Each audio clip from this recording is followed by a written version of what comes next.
Good afternoon, everybody. This is Dr. Patmos, and I thought I'd do a quick video for you again today. So, the other day, I was inspired and I did a video about the contributions of Jewish people to science and medicine, particularly Ashkenazi Jewish people. And that post got a lot of really positive, good feedback. So, it got me thinking, there are other groups that deserve recognition as well. So I thought I'd do one today on the contributions of Africans and Black Americans to science and medicine. And one thing, doing a little research on this, one thing you quickly realize is that very often the contributions of Africans and Black Americans are underappreciated and underrecognized. And this is certainly the case here. So if you read the text below, it's actually quite fascinating. The first physician ever recorded was actually African. And interestingly, 2,000 years before the birth of Christ, African physicians were actually pioneering some of the basic principles of management of surgical wounds and so forth. So we owe a tremendous debt of gratitude to ancient African physicians.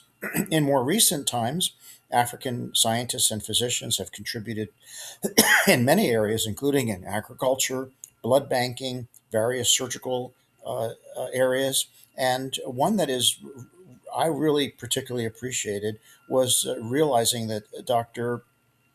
Uh, Kizzmekia Corbett, who's a PhD molecular biologist at Harvard, it was instrumental in developing the messenger RNA COVID vaccine. If you read about what she did and her role, it was really impressive. She did far more to be credited with that vaccine than, say, for example, others who 40 years ago were students in a lab and did some pipetting and got their name on a paper. So I think that Dr. Corbett's contribution really needs to be recognized, and she's a professor at Harvard now, and what an honor it is to have her in this profession, and what gratitude I have for Dr. Corbett and all the other Africans and Black Americans who have contributed to science and medicine since the beginning of recorded human history. We owe a tremendous debt of gratitude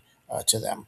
So thank you to my colleagues, and thank you for your service to humanity.